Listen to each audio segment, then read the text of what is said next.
Perlas del libro de Éxodo. La plaga de las tinieblas desafió directamente al dios Ra, el dios Sol. Ra había sido el dios principal de Egipto durante siglos y cada rey se llamaba a sí mismo el hijo de Ra.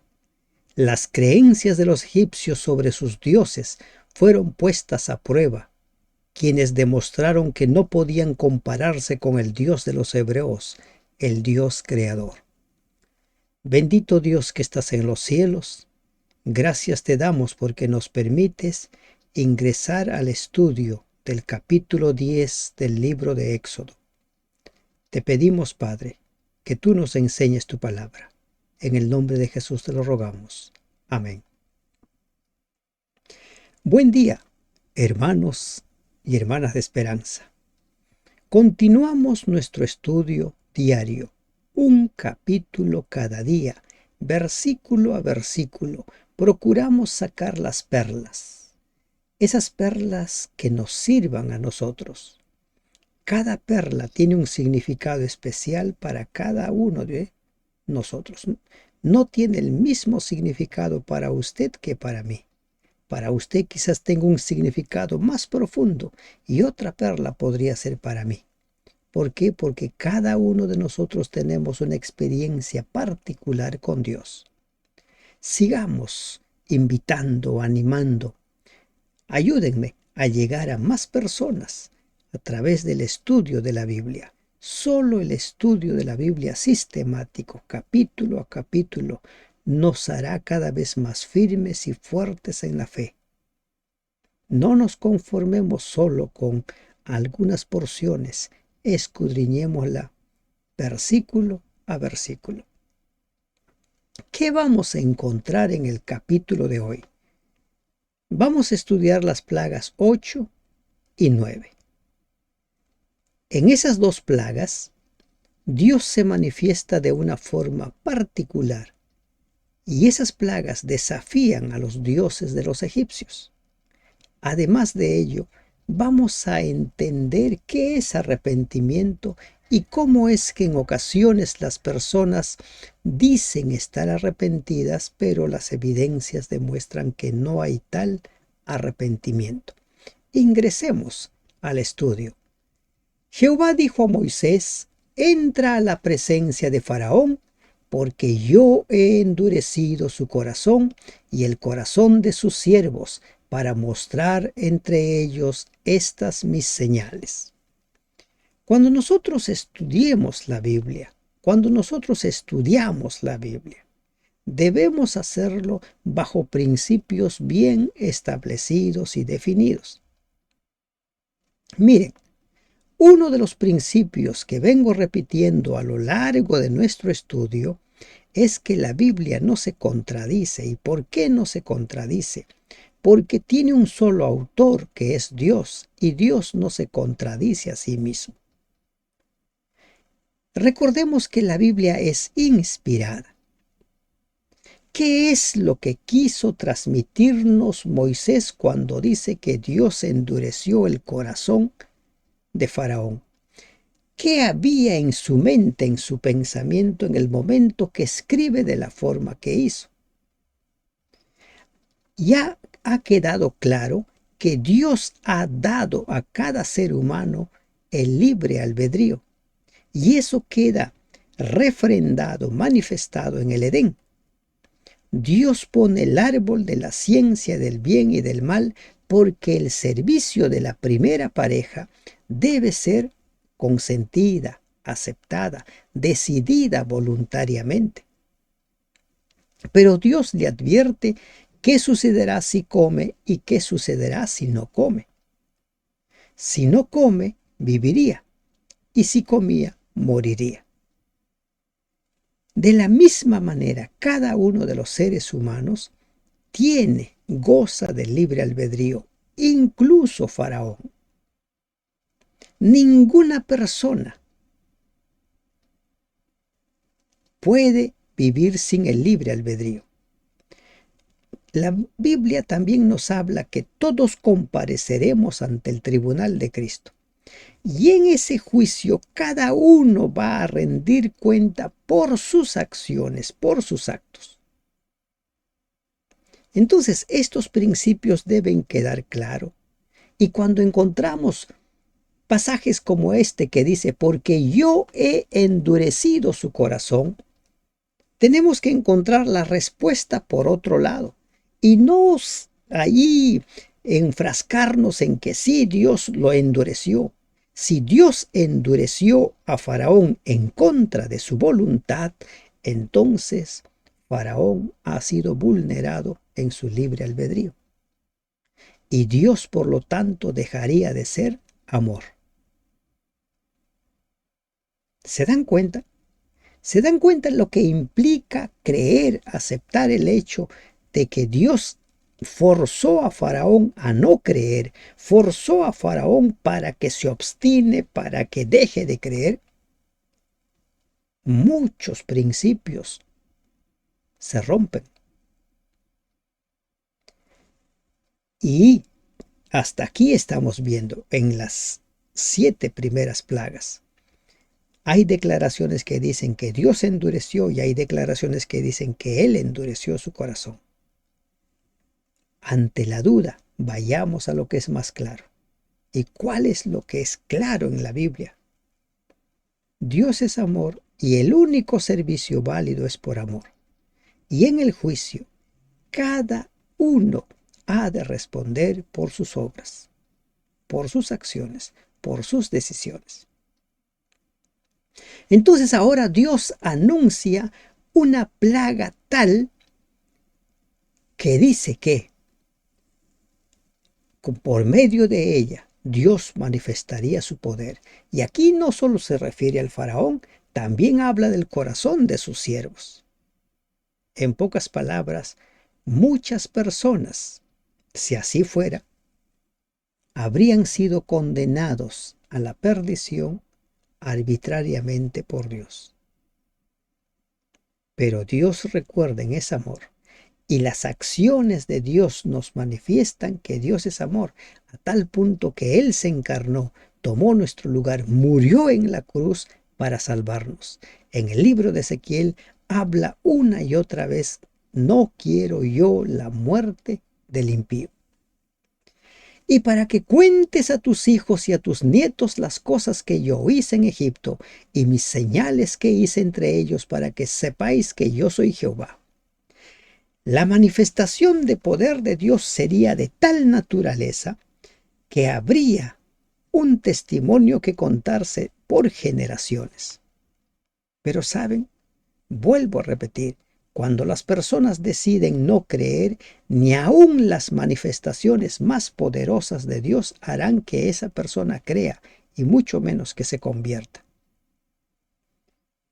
Después que Israel sale con mano poderosa de Egipto, al pie del Sinaí, levantaron un becerro de oro con el propósito de que el becerro los vuelva a Egipto. ¿Cuántas manifestaciones hizo Dios? ¿Cuántas plagas envió para sacarlos? Y ellos, a la primera prueba, deciden levantar su ídolo y volver a Egipto. Los milagros, las maravillas, las señales pueden hacer que la persona por un momento se sienta como extasiado y decir, sí, creo en Dios, sí, esto y lo otro, pero pasado el éxtasis, todo vuelve a su normalidad. Pero ellos tendrían mucho que contar, aunque así no crean. Porque esas maravillas fueron creídas por muchos pueblos, como les mencionaba ayer. Cuando usted lee la historia de la caída de Jericó, la conversación que tiene Rahab con los 2 espías, ella dice que ha escuchado lo que el Dios Todopoderoso hizo en Egipto y cómo es que su pueblo, todos están temblando. Este versículo 3 es otro pasaje que se contradeciría con el versículo 1. Estaríamos en un capítulo en el cual Dios no sabe si dice una cosa u otra cosa. Entonces vinieron Moisés y Aarón a Faraón y le dijeron: Jehová, el Dios de los hebreos, ha dicho así. ¿Y qué ha dicho? ¿Cuál es el mensaje? ¿Hasta cuándo no querrás humillarte delante de mí? ¿Qué sentido tendría este mensaje de pedir que el faraón se humille ante Dios si Dios lo ha endurecido? Entonces estaríamos frente a un Dios manipulador, frente a un Dios mentiroso. ¿Se dan cuenta lo que implica creer que Dios endureció el corazón de Faraón? ¿Se dan cuenta? Pero las evidencias nos dejan claro que Dios es amor. Y todo esto lo estaba haciendo por amor a su pueblo. Y cada uno de los seres humanos son su pueblo. Muchos egipcios salieron en el Éxodo, creyeron en Dios. Entonces, Moisés tenía algo en mente cuando escribió de la forma que lo hizo. Lamentablemente no tenemos a Moisés ahora para preguntarle, pero las evidencias nos muestran que la Biblia no se contradice y las evidencias nos muestran que Dios es un Dios que nos ha creado con libre albedrío. Esos principios elementales deben quedar claros para cada uno de nosotros. Entonces, Dios, respetando el libre albedrío, le pregunta a Faraón por medio de Moisés y Aarón: ¿hasta cuándo no querrás humillarte delante de mí? Deja ir a mi pueblo para que me sirva. Y si aún rehusas dejarlo ir, he aquí que mañana yo traeré sobre tu territorio la langosta. Una vez más, Dios fija el tiempo en el cual llegaría esa plaga. Dice: mañana yo traeré sobre tu territorio la langosta. Se ha querido dar muchas explicaciones sobre las plagas que cayeron en Egipto. Y algunos racionalizan. Por ejemplo, se habla de que en esos tiempos había la plaga de langostas y que cada 10 o 15 años esa plaga se iba repitiendo. ¿Eso es cierto? La historia lo corrobora. Pero aquí hay algo que lo diferencia, hay un elemento diferenciador, una variable que rompe todo. Se pone el tiempo. Se anuncia el tiempo y no solo eso, sino que esa plaga supera a todas las que habían visto en el pasado. Y no solo eso, sino que esa plaga termina cuando Dios así lo decide. No cuando los animales se retiran después de haber acabado todo. Entonces, las plagas son la demostración de la existencia de Dios. Él tiene el control. La cual cubrirá la faz de la tierra de modo que no pueda verse la tierra, y ella comerá lo que escapó, lo que os quedó del granizo. Comerá asimismo todo árbol que os fructifique en el campo. Se anuncia una plaga de langostas, una plaga que prácticamente hundiría en la ruina a Egipto. Y llenará tus casas y las casas de todos tus siervos y las casas de todos los egipcios, cual nunca vieron tus padres ni tus abuelos desde que ellos fueron sobre la tierra hasta hoy. Y se volvió y salió de delante de Faraón. Miren, esta plaga de las langostas no solo afectaría el campo, como sucedió con la plaga del granizo o como la plaga del ganado, que estaba dirigido al campo. Esta plaga afectaría también las casas. Y las casas de todos los egipcios, las casas. Aquí la plaga sería prácticamente sobre todo el país, sobre todo, campo, casas, todo, ciudad, todo. Entonces los siervos de Faraón le dijeron: ¿hasta cuándo será este hombre un lazo para nosotros? Deja ir a estos hombres para que sirvan a Jehová su Dios. ¿Acaso no sabes todavía que Egipto ya está destruido? Hasta este momento, los siervos parecían no haber aventurado sus opiniones. No decían nada, solo estaban mirando. No dijeron ni para oponerse ni para apoyar al faraón. Con la excepción de los magos que habían señalado que los piojos de la tercera plaga eran el dedo de Dios, capítulo 8, versículo 19, ahora los siervos que se habían mantenido pasivos en silencio hacen oír su voz. Estos mismos que se dice en el versículo 34 del capítulo 9, que también endurecieron sus corazones como el faraón, ahora ellos expresan su miedo. Habiendo ya perdido la mayor parte de su ganado y casi todas las cosechas de la estación, se alarmaron realmente, temiendo que nuevas calamidades los arruinaran en forma permanente. Es muy significativo que intervinieran antes que realmente comenzara la plaga, pues esto revelaba que habían llegado a creer en la certeza de las predicciones de Moisés y en el poder de su Dios.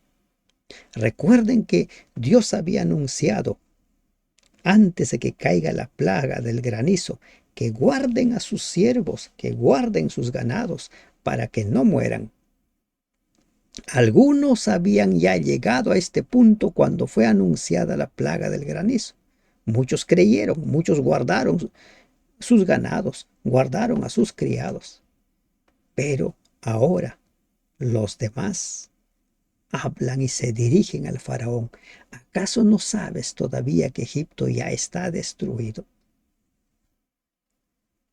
Faraón estaba como en una pelea con Dios, estaba confrontado con Dios. Ya Dios le ha dicho en la plaga anterior, yo te he puesto ahí, ¿no es cierto? Pero el faraón está endurecido. Recuerden que el faraón creía ser Dios, pero eso nunca fue así. Los seres humanos pueden pretender ser dioses, pueden tener autoridad, dominio sobre los seres humanos, pero son seres finitos. Y Moisés y Aarón volvieron a ser llamados ante Faraón, el cual les dijo, andad, servid a Jehová vuestro Dios. ¿Quiénes son los que han de ir? Faraón escucha a los siervos, a los servidores, ahí a los cortesanos, y manda llamar a Moisés. Y ahora Faraón pregunta, ¿quiénes van a ir?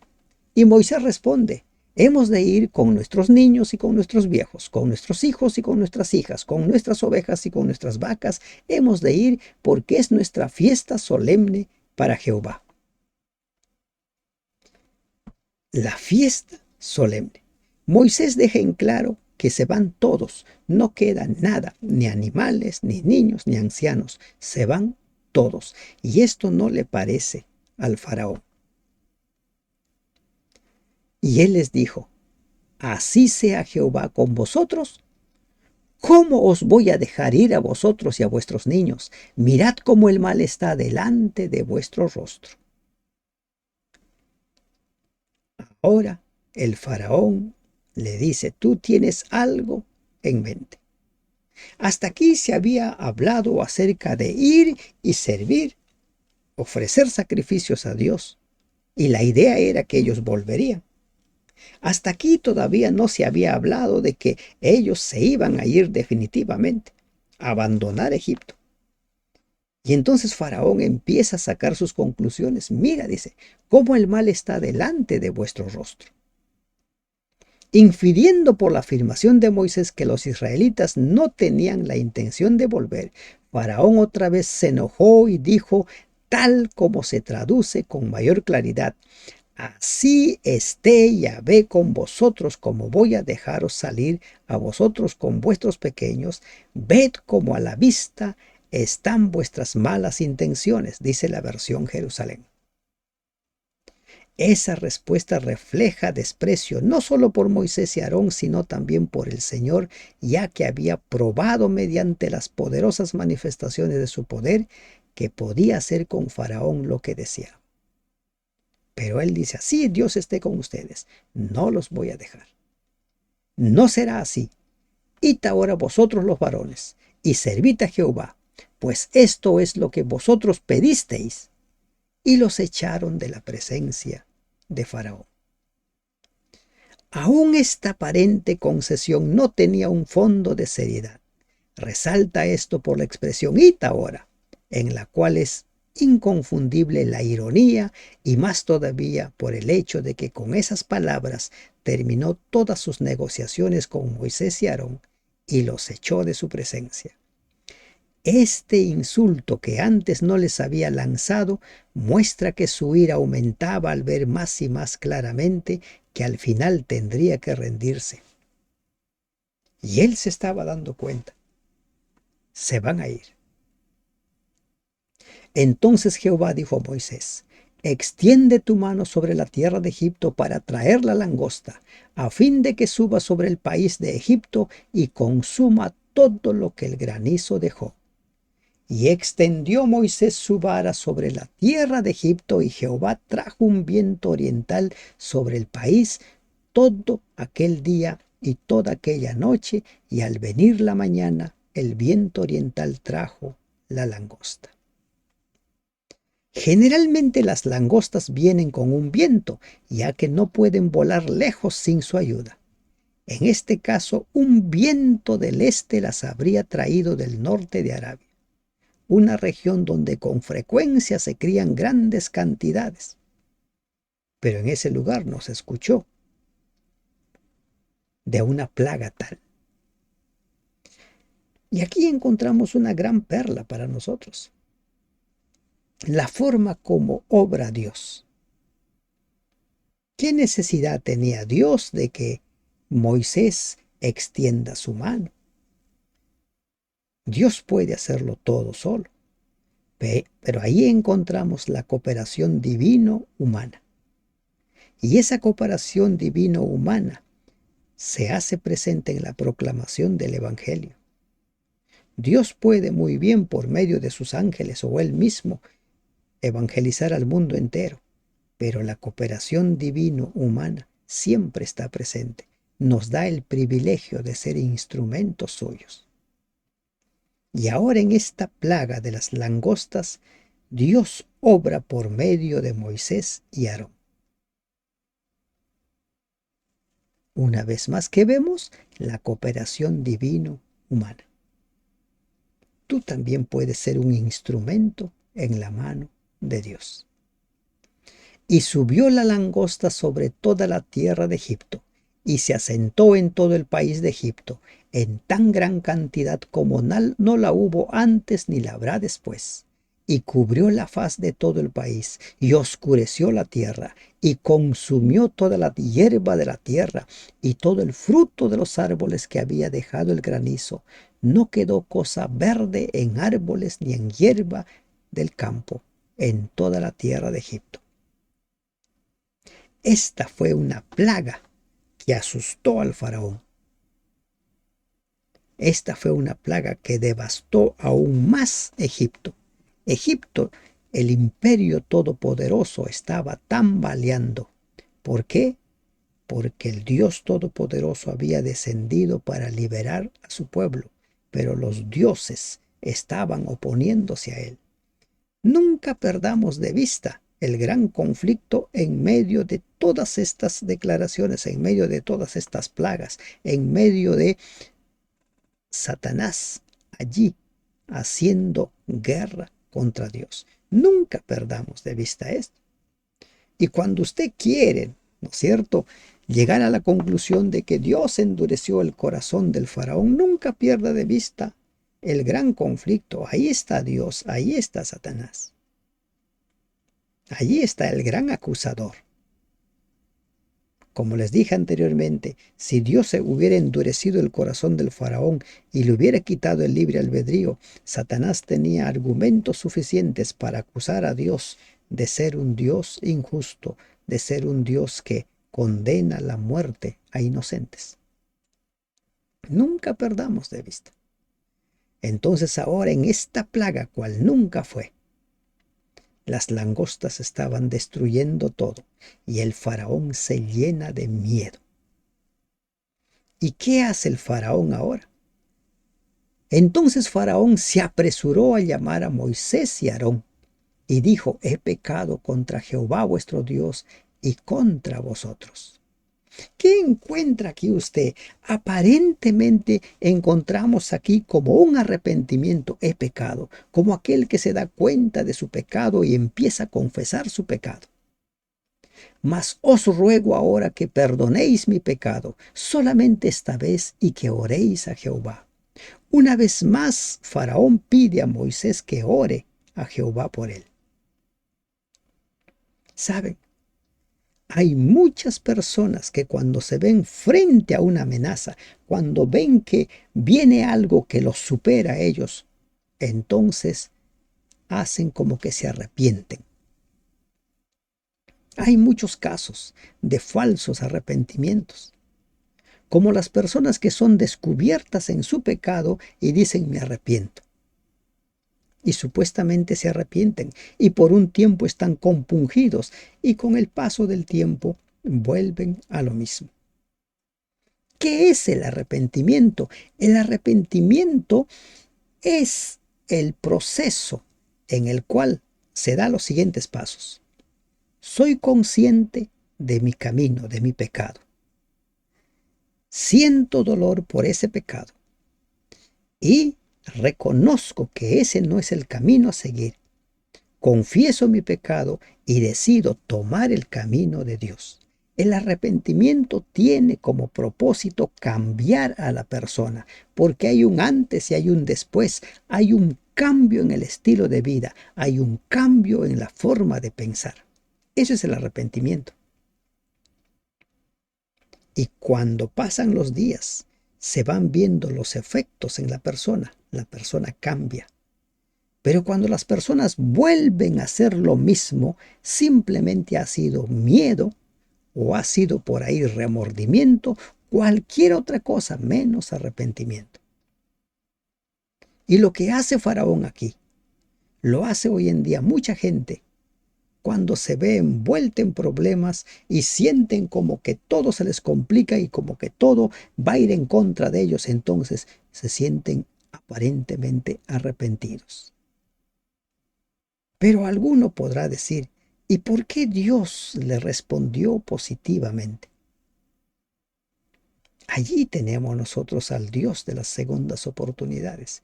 Allí tenemos nosotros a Dios que es todo amor, a Dios que nunca rechaza a alguien que clama por ayuda.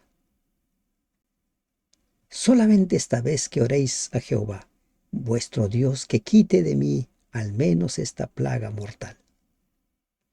Faraón se dio cuenta que no era Dios, se dio cuenta que sus dioses no podían y busca la ayuda de Dios.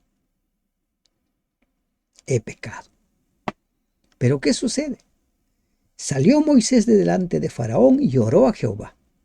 Y entonces Jehová trajo un fortísimo viento occidental y quitó la langosta y la arrojó en el mar Rojo. Ni una langosta quedó en todo el país de Egipto. Quienes dicen que esto era como consecuencia de las plagas periódicas que se producen, no pueden explicar cómo es que alguien pide e inmediatamente se da la cesación de la plaga. Dios tiene el control. Dios responde las oraciones, aún las personas impenitentes, aún las personas duras, cuando claman a Dios, son escuchados por Dios. Al final de cuentas son sus hijos. Aunque Dios no los va a forzar a salvarse, cada uno decidirá si se salva o se pierde. Pero el Señor responde a Faraón, y aquí encontramos una perla, que aún el corazón más duro cuando clama encontrará respuesta. Pero Jehová endureció el corazón de Faraón, y éste no dejó ir a los hijos de Israel. Imagínense lo que dice en el versículo 19. Jehová trajo un fortísimo viento occidental. Dios quita la plaga, ¿verdad? Responde a la oración de Faraón. Y acto seguido dice, pero Jehová endureció el corazón. Y me sigo preguntando, ¿qué es lo que tenía Moisés en mente cuando escribió de esta forma? No nos está diciendo que Dios le quitó el libre albedrío a Faraón, que Dios lo estaba condenando arbitrariamente. Aquí Moisés tenía algo en mente. ¿Y qué es lo que tenía en mente? Nos quería dejar entender que Faraón se burló una vez más de Dios. Al ver que ya no tenía el problema, decide simplemente no conceder nada. Y esa actitud no es nueva y no es extraña ni rara. Hoy en día mucha gente hace lo mismo. Están en apuros, están en problemas, piden ayuda, oren por mí, piden a Dios, se arrodillan, lloran, suplican, aparentemente claman, y cuando se soluciona el problema ni se acuerdan más de Dios. ¿Quiere decir eso que Dios los endurece? No, ¿verdad? Claro que no. Jehová dijo a Moisés: extiende tu mano hacia el cielo, para que haya tinieblas sobre la tierra de Egipto, tanto que cualquiera las palpe. La novena plaga que vendría sobre Egipto sería la plaga de las tinieblas. Y esta plaga duraría 3 días, y extendió Moisés su mano hacia el cielo, y hubo densas tinieblas sobre toda la tierra de Egipto por 3 días. La plaga de las tinieblas. Quienes quieren encontrar una explicación a esta plaga hablan acerca del chamsín, una tormenta de arena del desierto que ocasionalmente sopla sobre Egipto. Entonces ellos dicen, vino el chamsín. Y hay personas que dan testimonio de que cuando se encuentran en medio de una tormenta de arena, todo se oscurece y queda completamente como si fuera de noche. Pero este duró 3 días. 3 días. Y esta plaga fue directamente, ¿a dónde? A asestar un golpe a la diosa Ra, o el dios Ra, el dios Sol. Ra era considerado el dios principal en todo Egipto. Los mismos faraones se hacían llamar el hijo de Ra. En el tiempo de Moisés, este dios era identificado con Amón y llevaba el nombre de Amón-Ra. Los más grandes templos que el mundo jamás haya visto fueron edificados en su honor, y uno de ellos, el gran templo de Karnak en el Alto Egipto, todavía es magnificado aún estando en ruinas. Otro dios era el dios del sol, Atón, que unas pocas décadas después del Éxodo llegó a ser brevemente el dios supremo del sistema religioso egipcio. Mediante la novena plaga fue claramente demostrada la completa impotencia de estos dioses para sus adoradores. Durante 3 días, Ra no pudo hacer nada. Amón-Ra no pudo hacer nada. Atón no pudo hacer nada. Los dioses no tienen poder. Ninguno vio a su prójimo, ni nadie se levantó de su lugar en 3 días. Mas todos los hijos de Israel tenían luz en sus habitaciones.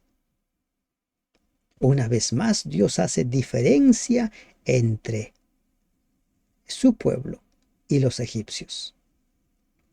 Esa diferencia quedará bien marcada en el tiempo del fin. Ante esta plaga, 3 días, imagínense, 3 días en completa oscuridad. No hay eclipse que pueda mantenerse durante 3 días, ¿verdad? Entonces Faraón hizo llamar a Moisés y dijo: Id, servid a Jehová. Solamente queden vuestras ovejas y vuestras vacas. Vayan también vuestros niños con vosotros. Y Moisés respondió: Tú también nos darás sacrificios y holocaustos que sacrifiquemos para Jehová nuestro Dios. La intensa oscuridad fue más de lo que el rey pudiera soportar, y una vez más manda llamar a Moisés. Pero ¿qué sucede? Él quiere poner las condiciones. Él es quien mandaba llamar, pero quería poner las condiciones. Y Moisés le dice: Tú nos vas a dar también para los sacrificios. Nuestros ganados irán también con nosotros. No quedará ni una pezuña, ni un solo animal, porque de ellos hemos de tomar para servir a Jehová nuestro Dios, y no sabemos con qué hemos de servir a Jehová hasta que lleguemos allá. Moisés presenta una explicación para su rechazo. La fiesta propuesta era nueva y su ritual todavía no era conocido. No podían esperarse indicaciones exactas hasta que hubieran llegado al lugar que designara el Señor. Debían llevar consigo el ganado, porque la fiesta seguramente requeriría el ofrecimiento de sacrificios. ¿Y qué encontramos? ¿Qué perla encontramos acá? La luz que Dios va dando a su pueblo es gradual. Y no solo eso, que el sistema de adoración es establecido por Dios.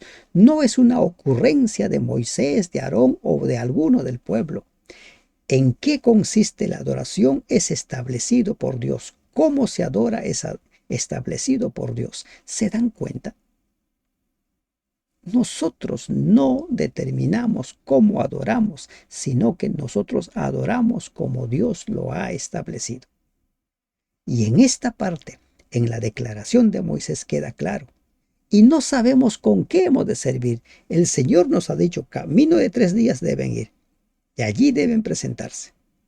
Pero no sabemos en qué consiste la adoración. Queda claro. Y anote esa perla. La adoración es establecido por Dios, como Dios quiere, en el tiempo que la ha establecido, en el lugar que la ha establecido. Así está dicho. Y así fue como sucedió con los israelitas. Cuando ellos salen de Egipto, Dios les establece el sistema de adoración, no ellos, no Moisés, no Aarón, ninguna otra persona. Pero Jehová endureció el corazón de Faraón y no quiso dejarlos ir. Y le dijo Faraón: retírate de mí, guárdate que no veas más mi rostro, porque en cualquier día que vieres mi rostro, morirás. Esta respuesta indica una furiosa actitud del rey. Estaba furioso.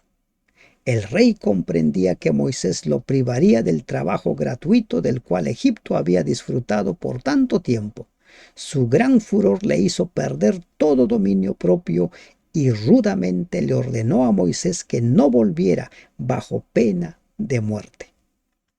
A lo que Moisés responde: bien has dicho, no veré más tu rostro. La respuesta de Moisés fue cortés y digna.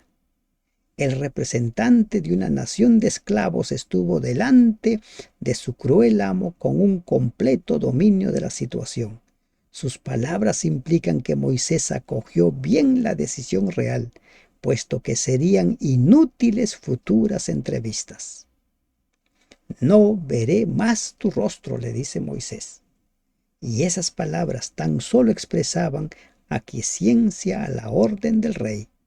Moisés no se presentaría voluntariamente otra vez delante de Faraón.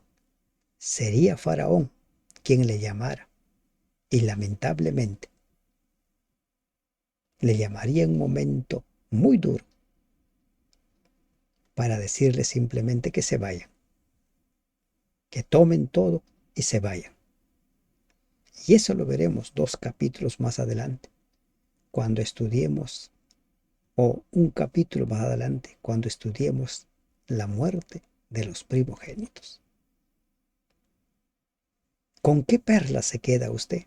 ¿Cuál es la enseñanza que ha obtenido de este capítulo, de la plaga de las langostas, de la plaga de las tinieblas? ¿En qué consiste el arrepentimiento? Particularmente me quedo con ello. Debo aprender en qué consiste el arrepentimiento como lo presenta la Biblia. Para la Biblia el arrepentimiento implica cambio, transformación. Si en mi vida no se dan los cambios, es porque no ha habido arrepentimiento. Busquemos al Señor y el Señor hará maravillas en nuestra vida. Que Dios te bendiga.